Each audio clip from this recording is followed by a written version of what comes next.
இந்த சுதனாகிய சர்வேஸ்வரன் மகனாகிய இரண்டாம் ஆள் நம் எல்லாருக்கும் பாடம். பாருங்கள், அவருடைய வாழ்வு எளிமை, கீழ்ப்படிதல், சென்ற இடமெல்லாம் நன்மையே செய்து கொண்டு சென்ற வாழ்வு, நோயாளிகளை குணப்படுத்துதல், பேய்களை ஓட்டுதல், பசித்தோருக்கு உணவளித்தல். இருந்தோம் அநியாயமாக சிலுவையில் அறைந்து கொல்லப்பட்டவர், ஆனால் வெற்றி வீரராய் உயிர்த்தெழுந்தவர்.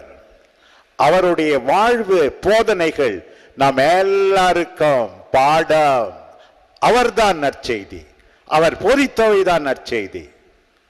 அவர் இறுதியாக கலிலேயாவிலே சீடர்களை ஒன்று கூட்டி அவர்களுக்கு கட்டளையிடுகிறார், உலகெங்கும் சென்று